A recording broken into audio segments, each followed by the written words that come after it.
All right, Matt, our second of the title fights. We got the 145-pound title up. Your current champ, Max Blessed Holloway, taking on Alexander the Great Volkanovski. Volkanovski coming into this fight at 20 wins with only the one loss. You look over at Max Holloway, an equal amount of wins with a few more losses, actually 21 and 4. But still, this is one of those all-timers in Max Holloway, and if Volkanovski gets a win here, you're automatically in the conversation, I would say. I mean, wins over Chad Mendes, former title challenger, and former longtime champion Jose Aldo in his last fight. And he's taken on one of the toughest fighters of all time, one of the best volume strikers out there, one of the most charismatic and biggest superstars in the UFC, Max Holloway. But Matt, this is actually a very fun matchup. This should be the main event. I'm just going to get that out of the way right now. Max Holloway is a bigger deal to most fans, even casual fans, than Kamaru Usman or Colby Covington are. I know Colby Covington, he's got his whole gimmick, and Kamaru Usman plays into it a little bit, but this should be the main event for just all that Max Holloway's done for the organization. He's headlined numerous pay-per-views. I just feel like he should be. But it's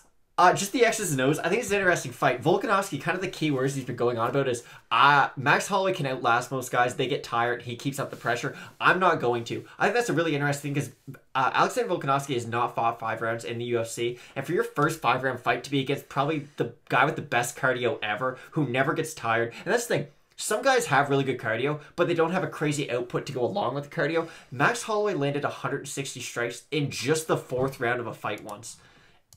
Like, there's nothing you can do to prepare for that in training. The one thing I will say, and again, this is why it makes it a fun fight, because Alexander Volkanovski is a pressure guy, and he's going to pressure you, he's going to wrestle you, he's going to get on top of you, he's going to beat you. That's kind of his thing, and that's how he's made it all the way up so quick through the UFC's featherweight division, especially in his last 3 with wins over Darren Elkins, Chad Mendes, and then Jose Aldo. And you look at it, and you have to factor that into it, because strikes landed per minute, you look at Holloway, 6.78, you look at Volkanovski, 6.11, but they're totally different types of strikes with these two guys. With Volkanovski, there's going to be a lot of quick ones in the clinch when he has you down on the ground. You also have to look at the fact that he lands way more takedowns per 15 minutes at 2.78 versus Max Holloway's 0.26. But the good thing for Max Holloway in terms of grappling is takedown accuracy, but also his defense. His defense is 84%. Volkanovski for shooting is a 38% on the offensive. So that's what makes it a fun fight. I mean, it's a clash of styles, but it isn't. And it's such just a fun matchup, and I really agree with the pairing here. I think Volkanovski, a win over Aldo, really, of course, it not just springboarded him into this, but whether he wins or loses, he's in a great position in the division. He's very much in that Brian Ortega position. Here's the great thing for Max Holloway. He's the champion of a division that keeps on giving him interesting contenders. Because the problem is, John Jones had this problem for a long time. He fought guys that you knew he was going to beat going into this. I think Max Holloway is going to win this fight, and I think he's going to win by stoppage, but I don't know that to be the case. Alexander Volkanovski is an extremely powerful athlete, hits like a ton of bricks, has really good cardio, and has really good wrestling. These are all problems that'll be interesting to see if Holloway can solve. The problem is, I've seen Holloway solve this before. In his last fight against Frankie Edgar, who does pretty much everything the same that Volkanovski does, he just has better cardio, is faster, but doesn't hit as hard, of course. Max Holloway kind of beat the brakes off him. He defended every single takedown, pushed them all to the side, and when they did get into any sort of exchanges, Max Holloway's so good. One thing that a lot of guys aren't able to do is he'll land shots and move out of the way as he throws combinations. And I feel like that's going to be a big problem for Volkanovski, because Volkanovski's game plan, I'm assuming at least, is that Max is going to throw, Volkanovski's going to try to catch him with a big counter punch and try to put him on his butt doing that. But he's just going to be whiffing a lot of punches. I think Holloway's going to be able to get Volkanovski up against the cage, which isn't a position we've seen that he's all that great in. We saw Chad Mendes was able to do that against him, and he hurt him on numerous occasions in that fight. And Max Holloway isn't going to have the Chad Mendes fault.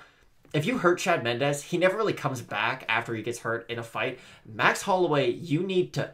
I don't know what you have to hit him with to stop him. Dustin Poirier cracked him with more shots than we've seen anyone hit anyone with probably in a UFC fight, and he was still coming forward in that 5th round. Yeah, and that's the thing. I mean, for Alexander Volkanovski, he hasn't lost a fight since 2013. For Max Holloway, he hadn't lost a fight since 2013 until this year against Dustin Poirier, and before that, it was lost to Conor McGregor. So kind of forgivable there, especially early on in his career as well. And that Poirier fight was amazing. Yeah, and it was. And Matt, a really good point in bringing up Holloway's last fight against Frankie Edgar. Very similar styles. The one thing I will say, of course, Volkanovski much younger in his career, and this is a good division for him as well. We've seen Frankie Edgar. He was going to 35. Now he's going to be in 45. But 35, everybody's always said that was the division for Frankie Edgar. But he was champ at 155. Exactly. It's very odd. But you want to talk about that fight. 50-45, 49-46, 48-47. I thought it was 49-46 pretty easily. Agreed, but Holloway out-muscled and out-pointed Edgar in that fight. I expect him to do the same here. We'll talk about the odds very briefly. -175 favorite for Holloway. This is fight of the night. +145 for Volkanovski. A very compelling matchup. We're both going to side Holloway here. By stoppage, too. I feel like in round 4 and 5, as good a cardio as Volkanovski thinks he has, at some point Holloway is going to be able to break him. The body shots, too, of Max Holloway are something he doesn't really get the credit for. Everyone remembers, like, Brian Ortega's face being so busted up, but Max Holloway's really good at going, like, 1-2 to the head, then he'll throw to the body, get you to drop your hands, then bring them back up. And he's not one of those fighters who he'll throw a combination, then stop. If he throws a combination and you're still not defending it the right way, he's just going to keep on throwing until the round ends. So I just feel like eventually the tide's going to get too high and Holloway's going to win by stop. Tide's going to get too high and ride Volkanovski all the way back to New Zealand. Matt, we're looking forward to it. UFC 245, our 5-minute and 2-minute prelim and main card predictions here on YouTube with Fight Night Picks. Let's get into it.